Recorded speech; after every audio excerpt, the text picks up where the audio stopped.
He thought humiliating her would entertain his guests, but he had no idea he was about to destroy his own reputation in front of a $5,000 a plate dining room as Chef Marcus Hale smirked and shoved a knife into Clara Bennett's hands, ordering the dishwasher to recreate his signature entree on the spot, while phones came out and whispers spread, waiting for her to fail. But Clara didn't argue. She simply tied her apron tighter, her eyes suddenly steady as steel, and then her hands moved fast. Precise, flawless, slicing, searing, plating like someone who had done this 1,000 times under brighter lights, until the kitchen fell silent, and a VIP guest stood up, staring at the plate and whispering, "I've tasted this before." Paris, 3 stars. And Marcus froze mid-breath as the truth began to unfold. The first sound that broke the silence was not a voice but the clean, rhythmic tap of Clara's knife against the cutting board, steady, controlled, almost hypnotic, and it immediately fell out of place in a kitchen that usually pulsed with loud commands and rushed movements. Because this was different. This was precise, intentional, and the young line cook who had frowned earlier found himself leaning in without realizing it, watching the way Clara handled each ingredient as if she already knew exactly what it would become, not guessing, not hesitating, but executing. And Marcus noticed it too, though he masked it behind a casual glance toward the guests, offering a confident smile that suggested everything was still part of his plan, yet his eyes flickered back to her hands more often than he intended. Because something was not adding up, Clara moved to the stove and adjusted the flame with a small, almost unconscious motion, lowering it just enough before placing the pan down. And the timing was perfect, the oil warming to the exact temperature needed without a single wasted second, a detail so subtle most would miss it, but not those who had spent years in kitchens. And one of the senior servers standing near the pass quietly straightened, sensing a shift she could not yet explain. The aroma began to build, rich and layered, not rushed, not overbearing, but balanced in a way that made a nearby guest pause mid-sentence and glance toward the kitchen, curiosity replacing amusement. Clara reached for the wagyu and trimmed it with surgical precision, removing only what was necessary, preserving the integrity of the cut in a way that spoke of experience rather than instruction. And when she placed it in the pan, the sizzle that followed was controlled, not aggressive, a sound that carried confidence instead of chaos. Marcus folded his arms, his posture still relaxed but his jaw tightening ever so slightly, because he knew that sound, he knew what it meant, and it did not belong to someone who had been washing dishes 3 weeks ago. Beginner's luck, he muttered under his breath, more to himself than anyone else, as if saying it would make it true. But Clara continued without acknowledging him, her focus absolute, the world narrowing down to heat, timing, texture, and balance. She moved between stations with an efficiency that did not waste a single step, each motion flowing into the next, and the kitchen began to quiet further, not because anyone had been told to stop, but because they were choosing to watch, drawn in by something they did not fully understand yet. A busser near the back lowered his tray slowly, eyes fixed on Clara as she plated the components with careful attention, not rushing, not performing for the crowd, but building something deliberate, something thoughtful. Marcus stepped closer now, unable to stay back any longer, his presence looming beside her as he tried to regain control of the moment. "Do you even know what you are making?" he asked, his tone edged with forced amusement, but Clara did not look at him. She simply adjusted the garnish with a slight tilt of her fingers and answered quietly, "Yes." A single word, calm, certain, and it landed heavier than any long explanation could have. The room seemed to absorb it, the confidence in her voice cutting through the last remnants of doubt, and for the first time, Marcus hesitated, just for a fraction of a second, long enough for the nearest guest to notice the change in his expression.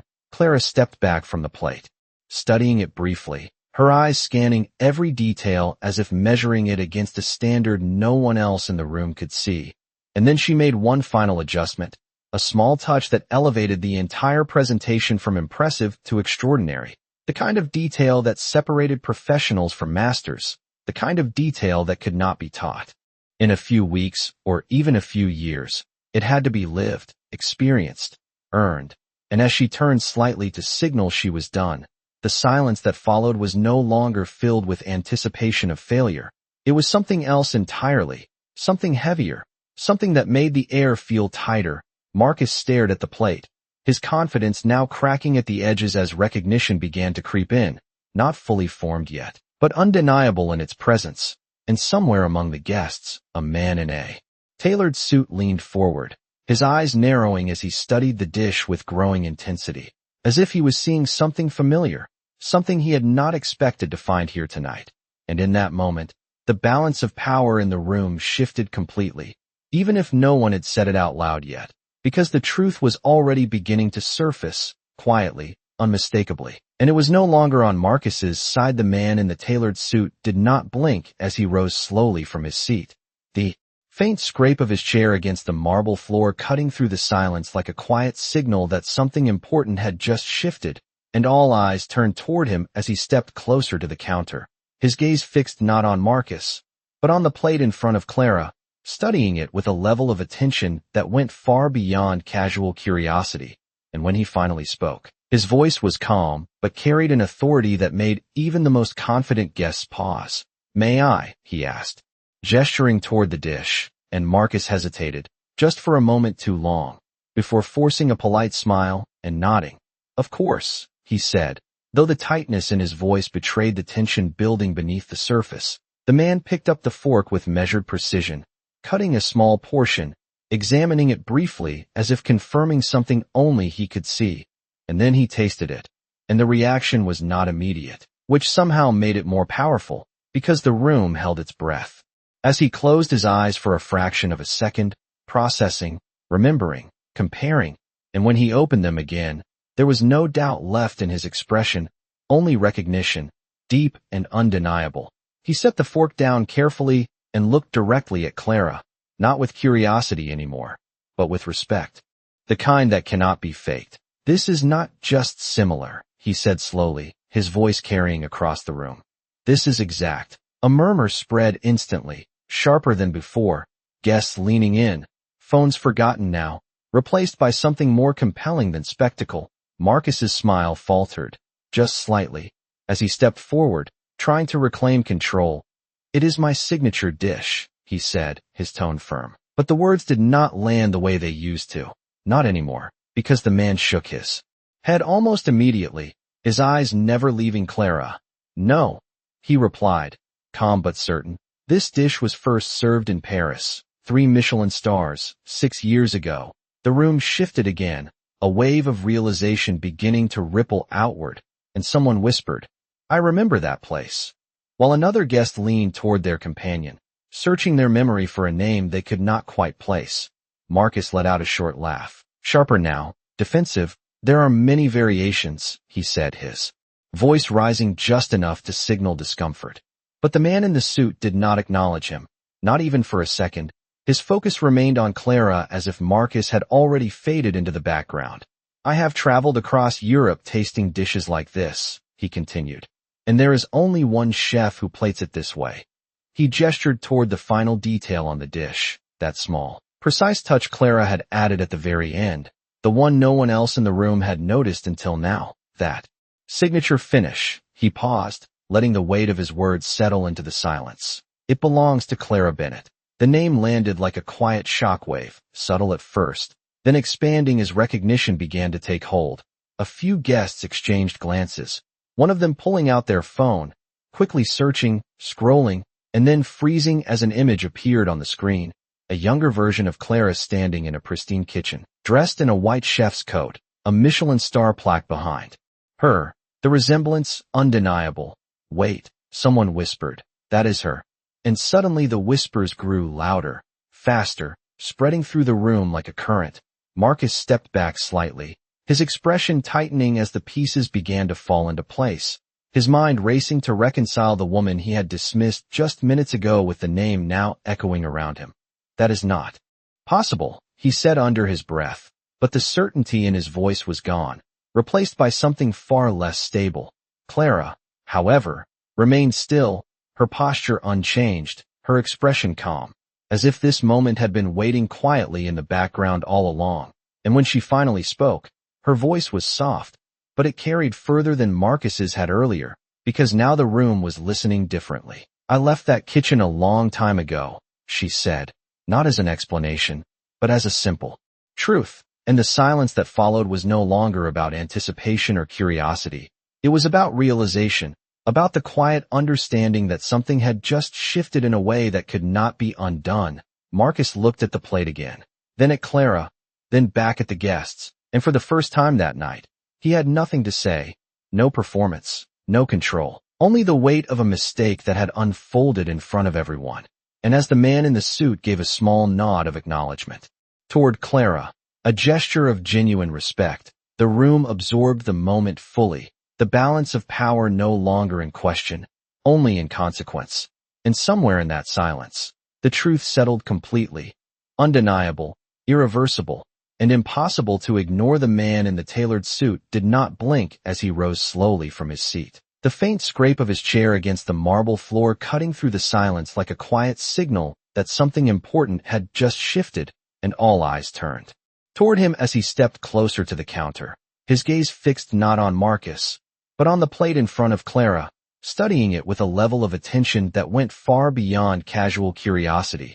And when he finally spoke, his voice was calm, but carried an authority that made even the most confident guests pause. "May I?" he asked, gesturing toward the dish, and Marcus hesitated, just for a moment too long, before forcing a polite smile and nodding.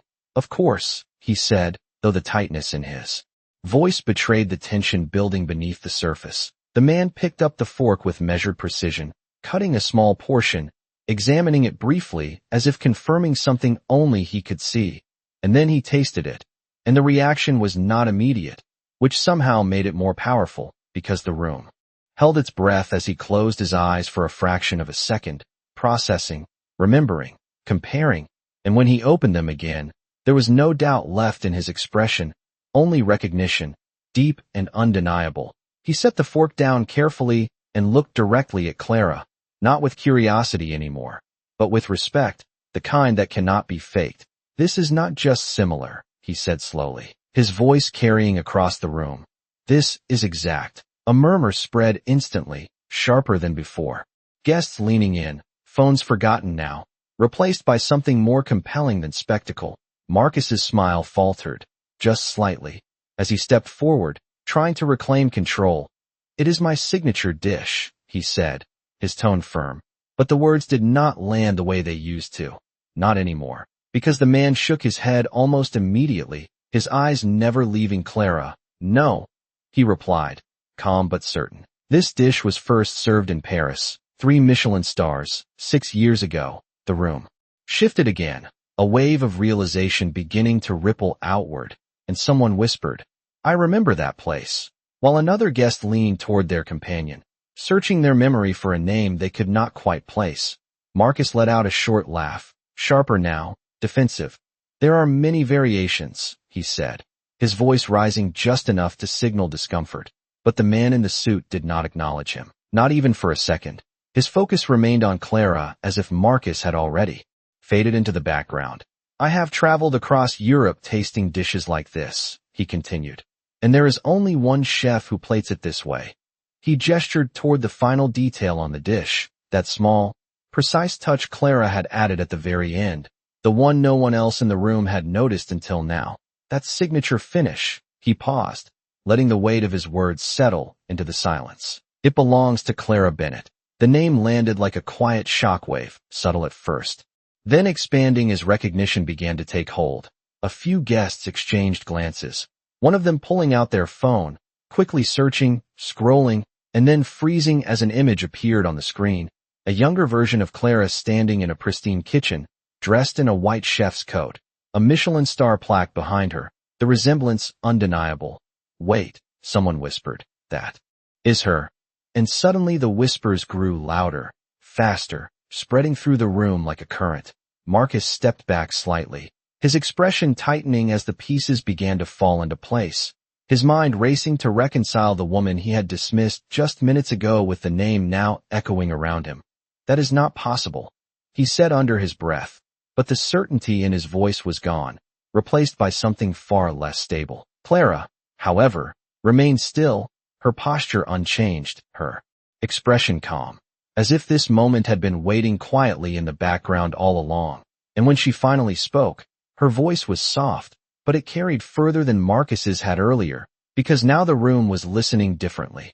"I left that kitchen a long time ago," she said, not as an explanation, but as a simple truth, and the silence that followed was no longer about anticipation or curiosity. It was about realization, about the quiet understanding that something had just shifted in a way that could not be undone. Marcus looked at the plate again, then at Clara, then back at the guests, and for the first time that night, he had nothing to say, no performance, no control, only the weight of a mistake that had unfolded in front of everyone. And as the man in the suit gave a small nod of acknowledgement toward Clara, a gesture of genuine respect, the room absorbed the moment fully. The balance of power no longer in question, only in consequence, and somewhere in that silence, the truth settled completely, undeniable, irreversible, and impossible to ignore. The silence did not break all at once. It unraveled slowly, like a thread being pulled from a perfectly stitched fabric, and with each second that passed, the weight of realization pressed heavier on everyone in the room, especially on Marcus, who stood there with his arms no longer folded in confidence, but hanging slightly at his sides, his posture subtly collapsing under the gaze of guests who were no longer amused, no longer entertained, but watching him with a new kind of attention, one that questioned everything he had just done. And the same man in the tailored suit stepped back slightly, giving Clara space not as a gesture of distance, but of respect, a silent acknowledgement that the stage now belonged to her, not because she demanded it, but because she had earned it without raising her voice or defending herself. And Clara did not step forward or attempt to reclaim authority. She simply stood there, composed, her hands resting lightly at her sides, her expression unchanged, as if this moment was not a victory to celebrate, but a truth that had finally surfaced. And that calmness unsettled Marcus even more than any confrontation could have, because there was nothing for him to push against, nothing to argue with, only the quiet certainty of what had just been revealed. "You should have said something," Marcus finally muttered, his voice lower now, stripped of its earlier sharpness. And it was not a command or an accusation, but something closer to confusion, almost disbelief. Clara turned her eyes toward him, steady and clear, and for the first time since she stepped into the kitchen, she held his gaze fully, not with defiance, but with a calm that carried its own kind of authority. "You did not ask," she replied, and the simplicity of that answer landed harder than any long explanation ever could. A few guests shifted uncomfortably, recognizing the truth in those words, because the moment Marcus had decided who she was, he had stopped seeing her entirely, and now that assumption was unraveling in front of everyone. Marcus exhaled slowly, running a hand along the edge of the counter as if grounding himself, his mind racing to recover something, anything that could restore his position. "Even if that is true," he said, forcing a slight lift in his tone, trying to regain control, "this is my kitchen." But the statement no longer carried the same weight, and he seemed to hear it himself as it left his mouth, because no one responded, no one nodded. The authority behind those words had already begun to fade, replaced by something far more fragile. Clara did not challenge him. She did not raise her voice or step closer. She simply reached for the plate again, adjusting it ever so slightly before sliding it forward toward the counter, her movements as precise and unhurried as before. And then she stepped back, creating a quiet distance between herself and the dish, as if returning it to the room for judgment, not hers, but theirs. And that gesture shifted everything once more, because it was no longer about proving anything. It was about letting the truth stand on its own. The guests leaned in again, but this time not with anticipation of failure, but with genuine interest, and one by one, they began to taste, small portions, careful bites, each reaction adding another layer to the growing realization, subtle nods, widened eyes, quiet exchanges of impressed whispers, and the energy in the room transformed completely, no longer sharp or mocking, but respectful, almost reverent. Marcus watched it unfold, each reaction tightening the invisible pressure around him, because he could not dismiss this, he could not explain it away. The evidence was right in front of him, being confirmed again and again by people whose opinions mattered in his world. And then one of the senior critics, someone whose reviews could shape careers, set his fork down slowly and looked directly at Marcus, not with hostility, but with a measured calm that carried far more weight. "It is exceptional," he said simply, and that word, spoken without exaggeration, without embellishment, struck deeper than any criticism ever could. Marcus opened his mouth slightly, as if to respond, but no words came out, and for the first time in a long time, he found himself without an immediate answer, without control of the narrative. And in that quiet, the truth settled even deeper, not just about Clara, but about him, about the assumptions he had made, the way he had chosen to see someone based on appearance alone, and how quickly that judgment had unraveled under real skill. Clara turned slightly, as if preparing to step away, her role in this moment already complete in her mind. But before she could, the man in the tailored suit spoke again, his voice softer now, but no less clear. "Why did you leave?" he asked, and that question lingered in the air, different from the others, not about the dish, not about the revelation, but about her, about the story behind the silence she carried. And Clara paused, just for a second, her eyes lowering briefly as if considering whether the answer mattered, and when she looked up again, there was something deeper behind her calm, something that hinted at a past the room could not yet see. "Because not every kitchen values what matters," she said quietly, and that answer, simple and understated, carried a weight that reached beyond the room, beyond the moment, settling into something much larger, and the room fell silent once more, not out of shock this time, but out of understanding, as the meaning of her words began to take shape in ways that Marcus could no longer ignore. The question lingered in the air long after Clara spoke, settling into the corners of the room like a quiet truth no one could easily dismiss. And for a moment, no one moved, not the guests, not the staff, not even Marcus, who stood there as if the ground beneath him had shifted in a way he could not correct, because the answer she gave was not loud or dramatic, but it carried something heavier than any confrontation. It carried principle, and that was something he could not argue against. The man in the tailored suit gave a slow nod, as if he understood more than he needed to say, and then he stepped back fully, no longer part of the center, allowing the moment to unfold naturally. And the room remained quiet, but it was no longer uncomfortable, it was reflective, as if everyone present was reconsidering what they had just witnessed, and more importantly, what they had almost missed. Marcus cleared his throat softly, the sound breaking the stillness just enough to draw attention back to him. But this time it was different. The eyes on him were no longer admiring or entertained. They were evaluating, measuring, and for the first time in a long time, he was not in control of that judgment. He looked at Clara again, really looked this time, not at her clothes or her position, but at the quiet confidence she carried, the kind that did not need recognition to exist. And something in his expression shifted, subtle but undeniable, the sharp edge of arrogance softening into something closer to realization. "I misjudged you," he said finally, the words slow, deliberate, and heavier than anything he had said all night. A few guests exchanged glances, surprised not by the admission itself, but by the fact that it had come at all, because men like Marcus did not often say those words, not in public, not without resistance. Clara did not react immediately. She simply held his gaze for a moment, as if weighing the sincerity behind it, and then she gave the smallest nod, not in acceptance, but in acknowledgement, as if to say the words had been heard. But they did not change what had already happened. Marcus exhaled quietly, the tension in his shoulders easing just slightly, though the weight of the moment remained. "This kitchen," he continued, glancing briefly around at the space that had defined his reputation, "was built on standards." He paused, as if choosing his next words more carefully than he ever had before. "But somewhere along the way, I forgot what those standards were supposed to mean.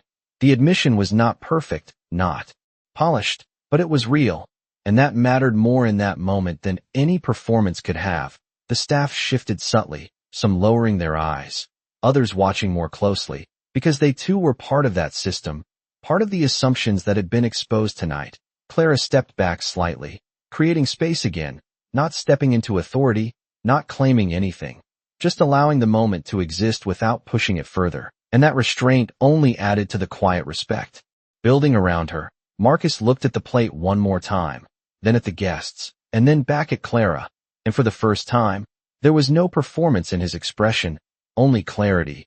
"You should not be standing at that sink," he said, his voice steady, not commanding, not dismissive, but sincere in a way that carried a different kind of weight. The room held still again, waiting, but Clara did not respond the way anyone expected. She did not step forward, did not accept, did not even show surprise. She simply folded her hands lightly in front of her, her posture calm, grounded. "I choose where I stand," she replied, her voice soft but unwavering.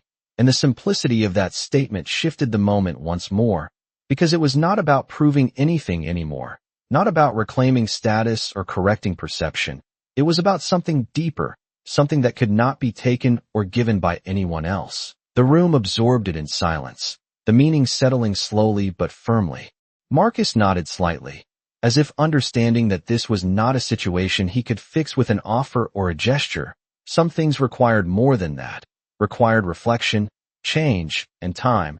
And as the energy in the room began to settle into something quieter, more grounded, the guests slowly returned to their seats. But the atmosphere was no longer the same.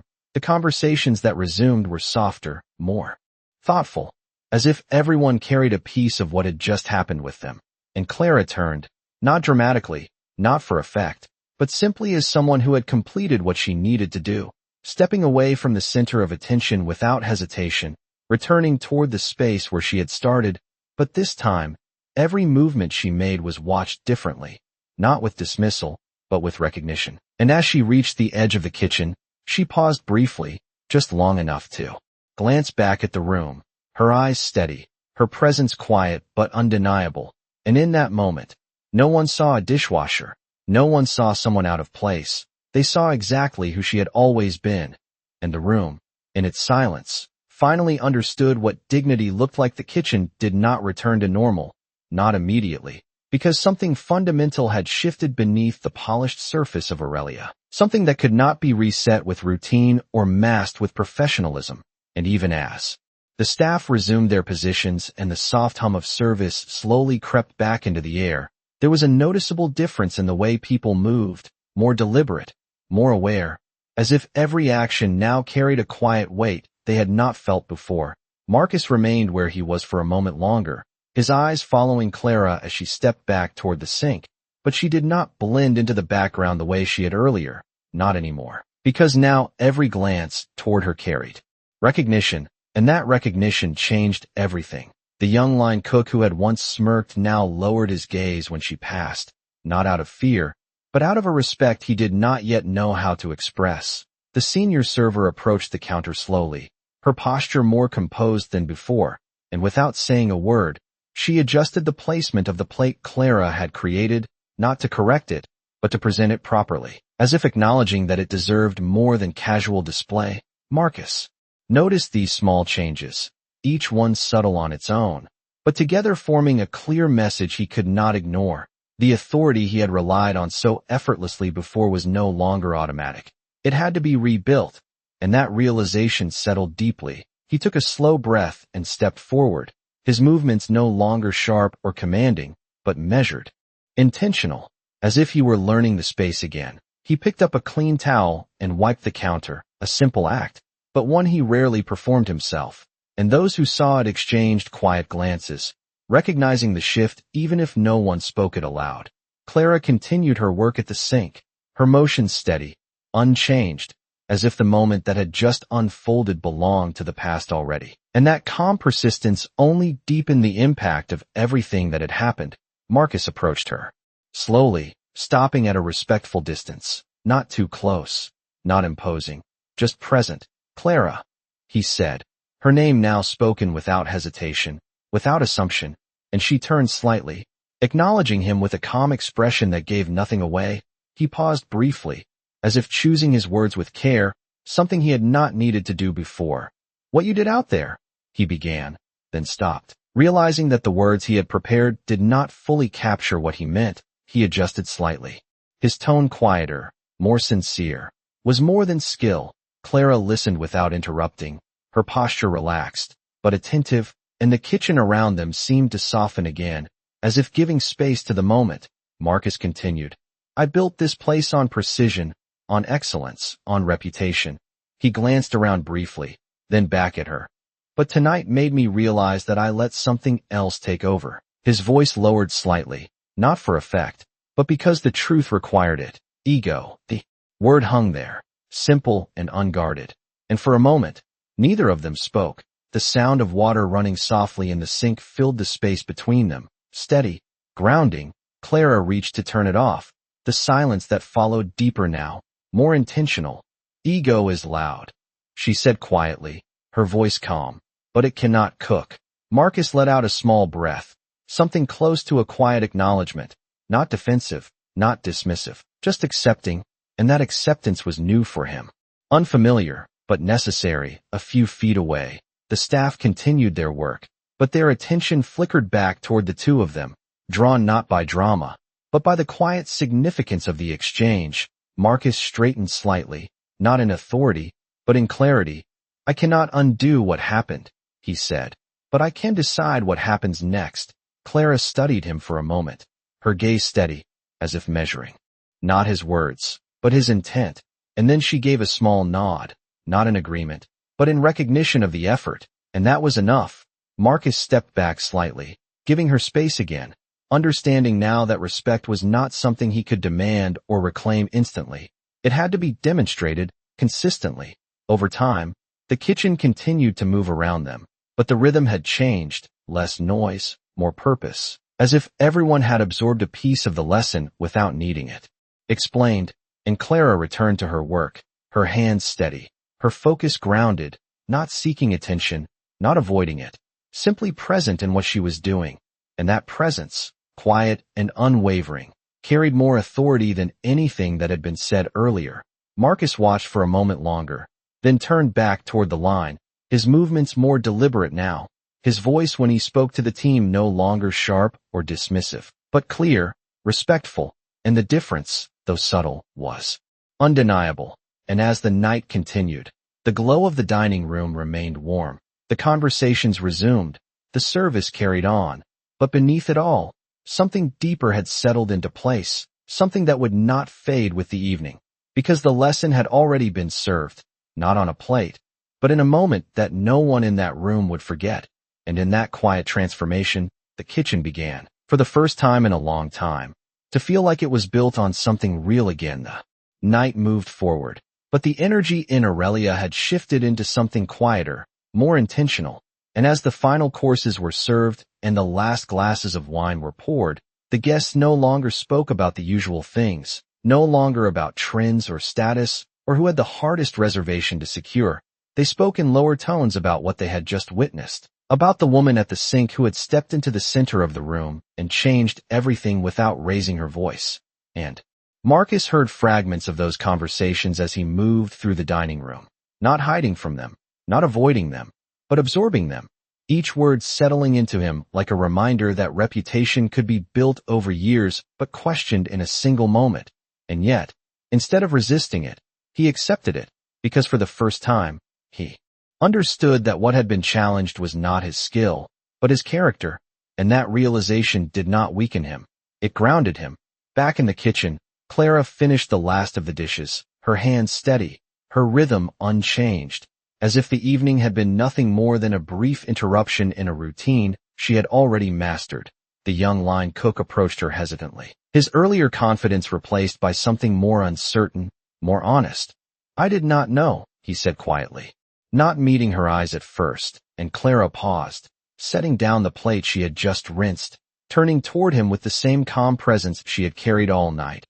You were not supposed to, she replied gently, and there was no accusation in her voice, no judgment, just a simple truth. The young man nodded, absorbing that, realizing that the mistake had not been ignorance, but assumption, and that difference stayed with him as he stepped back, carrying a lesson he would not forget. Across the kitchen, the senior server approached Marcus, her posture professional but her expression thoughtful. The guests are asking about her, she said, her tone neutral but meaningful. Marcus glanced toward Clara, then back at the dining room, where a few guests still lingered, their attention occasionally drifting toward the kitchen. "What are they saying?" he asked, and the server allowed the smallest hint of a smile. "They are not asking about the dish anymore," she said. "They are asking about the person who made it." Marcus exhaled slowly, understanding the weight of that shift, because it meant the story had moved beyond the plate, beyond the performance, into something far more lasting. And that was not something he could control, only respect. He nodded once, then walked toward the back of the kitchen, where Clara was finishing up, stopping a few feet away, not interrupting, just waiting until she looked up. And when she did, he spoke with a steadiness that came from clarity, not authority. "They want to meet you," he said, not as a command, not as an expectation, but as an invitation, and Clara considered it for a moment, her gaze thoughtful, not hesitant, just measured. Tonight was not about them.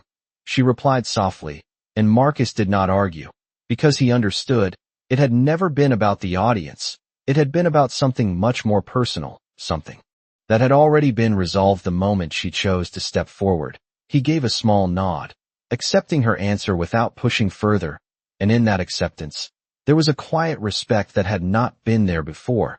The kitchen began to wind down, the sound softening, the pace slowing, and one by one, the staff started to leave, but not before glancing once more toward Clara, each look carrying a different emotion: admiration, curiosity, humility, and perhaps a little disbelief that someone they had overlooked so easily had been standing beside them all along. Marcus remained until the very end, not out of obligation, but because something in him had shifted, something that made him want to be present in a different way. When the last light in the dining room dimmed and the final table was cleared, he turned back toward the kitchen, now quiet, the polished surfaces reflecting a stillness that felt almost symbolic. Clara removed her apron slowly, folding it neatly, placing it on the counter with care, and for a moment, she stood there, looking at the space not as an outsider, but as someone who understood it completely. And then she turned to leave, her steps unhurried, her presence as calm as it had been when she arrived. Marcus watched her go, not with regret, but with recognition, because he knew that whatever she chose next would not be defined by anyone else's expectations. And as the door closed softly behind her, the kitchen remained still, holding the quiet aftermath of a lesson that had been served without noise, without force, but with undeniable clarity. And in that silence, Marcus finally understood something he had overlooked for far too long: that true mastery does not announce itself. It reveals itself when it is tested, and when it does, it leaves no room for doubt. Morning arrived differently at Aurelia, not with the usual rush of deliveries and clipped instructions, but with a quiet anticipation that lingered in the air before the doors even opened, because word had already begun to spread, not through advertisements or curated posts, but through something far more powerful: people talking, guests who had been there the night before recounting what they had seen, their voices carrying a mix of disbelief and admiration. And by the time the first staff members stepped into the kitchen, there was already a sense that something had changed. Marcus arrived earlier than usual, not out of habit, but intention, his steps measured as he walked through the empty dining room, the chairs still neatly aligned, the tables untouched, and for a moment, he paused, taking in the stillness, as if seeing the space for the first time without the filter of expectation. Back in the kitchen, he began preparing the stations himself, checking ingredients, adjusting placements, not because it was required, but because it mattered now in a different way. The young line cook entered shortly after, stopping briefly when he noticed Marcus already at work, a flicker of surprise crossing his face before he quietly stepped in to help. No words exchanged, but the shift understood. One by one, the rest of the staff arrived, their usual chatter softer, their movements more deliberate, as if the lesson from the night before had followed them into the new day. And then the door opened again, and Clara stepped inside, her presence as calm and unassuming as always, dressed simply, no different from the day before. But the reaction she received was not the same. Conversations paused, eyes turned, not with curiosity or doubt, but with recognition, and she acknowledged it with a small nod, not seeking it, not rejecting it, just accepting it as part of the moment. Marcus turned when he heard the door, his expression steady, composed, and for a brief second, the room held still again, not out of tension, but out of respect for what was about to be said. You came back, he said, not surprised, but aware that the choice had been hers. Clara walked to her station, setting her things down with the same care as always. I said I would, she replied. Simple, direct, and that answer carried more weight now than it would have before, because it was no longer just about showing up. It was about choosing to stay. Marcus stepped closer, not too near, keeping that respectful distance he had learned the night before. Things will be different, he said, not as a promise made lightly, but as a commitment he understood would be tested.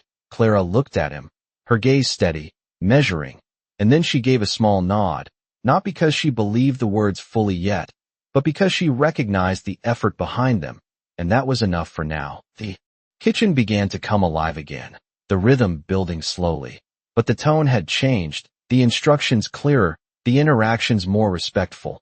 The sharp edges softened into something more focused, more intentional, and as the first orders came in, Marcus did something no one expected. He stepped aside slightly, allowing Clara to move freely within the space, not as a gesture of surrender, but as an acknowledgement of capability, and the staff noticed, not with surprise, but with understanding, because the hierarchy had not been broken, it had been redefined. Clara did not take over. She did not assert control. She simply worked, her movements precise, efficient, the same quiet mastery that had stunned them the night before now woven seamlessly into the rhythm of the kitchen. And this time, there was no audience, no spectacle, just the work itself, and that made it even more powerful, because it showed that what they had seen was not a moment, it was who she was. A delivery driver stepped in, dropping off a crate of fresh ingredients, glancing around briefly before doing a double take, when he recognized Clara from a news clip already circulating online, and the realization spread quickly, but without disruption, because inside this kitchen, the focus had shifted beyond recognition, beyond status, into something more grounded, more real. Marcus watched it all unfold, not from a distance, but as part of it, adjusting, learning, letting go of the need to control every detail. And in doing so, he found something unexpected, a clarity that had been missing. The service moved smoothly, each dish leaving the kitchen with precision. But now there was something else in it, something quieter, a sense of purpose that could not be faked.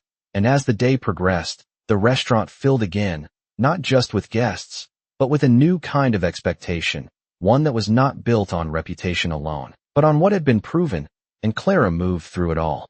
Without change, her presence steady, her focus unwavering, and by the time the evening approached once more, the transformation was complete, not in a dramatic way, but in a lasting one, because the lesson from the night before had not faded, it had taken root, and as Marcus stood at the pass, watching the kitchen operate with a balance he had not seen before, he understood that what had happened was not the end of something, but the beginning of something far more important, something that would define not just the restaurant, but the way it moved forward from that day on. And in that quiet realization, the true impact of that single moment became clear. It had not just changed how they saw Clara, it had changed how they saw everything. The days that followed did not bring loud announcements or dramatic headlines inside Aurelia, but something far more powerful settled into place. Something steady, something lasting, and it showed itself in the smallest details, in the way the staff greeted one another with a little more awareness, in the way instructions were given with clarity instead of sharpness, in the way silence was no longer filled with tension but with focus. And at the center of it all, Clara Bennett remained exactly who she had always been, unchanged by recognition, unmoved by attention. Her presence quiet but undeniable. She did not step into a higher title, did not claim a position that others might have expected her to take. Instead, she chose to remain where she felt grounded, contributing not through authority, but through example. And that choice carried a weight that influenced the entire kitchen more than any command ever could. Marcus watched this transformation unfold day by day, not as an observer, but as someone actively reshaping his own approach. The arrogance that once defined him no longer found space in his decisions, replaced instead by a deliberate effort to listen, to observe, to understand before acting. And while the change was not perfect, it was real, and that reality earned a different kind of respect from those around him, one that could not be forced, one that had to be built. The guests who returned began to notice it too. not always in obvious ways, but in the consistency of the experience, the balance in each dish, the calm confidence that replaced the earlier sense of performance, and sometimes, quietly. They would ask about Clara, not with excitement, but with curiosity, wanting to know more about the woman who had become part of the story they had heard. And when they saw her, working with the same quiet focus, they understood that her presence was not a show.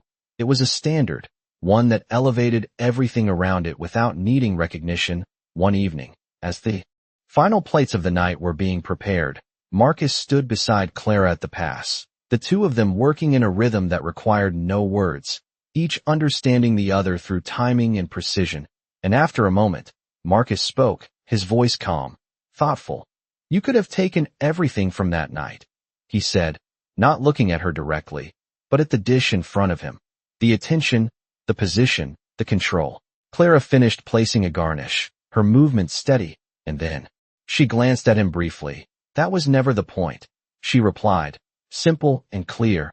Marcus nodded slowly, absorbing the truth in that, understanding now that what she carried was not ambition in the way he had always defined it, but something deeper, something rooted in purpose rather than recognition. The kitchen continued around them, smooth, focused, balanced, and in that moment, it felt complete in a way it had not before, not because it was perfect, but because it was honest. And as the final dish of the night was sent out, the room settled into a quiet stillness once more, not out of tension, but out of fulfillment, the kind that comes from knowing something meaningful has been created. Clara removed her apron at the end of the shift, folding it carefully as she always did, and for a brief second, she paused, looking at the kitchen, not with ownership, not with distance, but with quiet acknowledgement. And then she turned to leave, her steps as calm as ever, her presence leaving no noise behind, but something far more lasting. Marcus watched her go, not with the need to stop her, not with regret, but with understanding, because he knew now that some people do not stay to be seen. They stay long enough to change what needs to be changed, and then they move on, leaving behind something stronger than their presence. And as the door closed softly behind her, the kitchen remained still for a moment, holding the weight of everything that had been learned, everything that had shifted. And in that silence, there was no need for words, no need for recognition, because the truth had already settled into every corner of that space, quiet, steady, undeniable. And that day, without announcement, without applause, Aurelia became a place where skill was respected, where humility had value, and where no one would ever again mistake silence for weakness, because they had seen what it truly meant, and they would not forget it.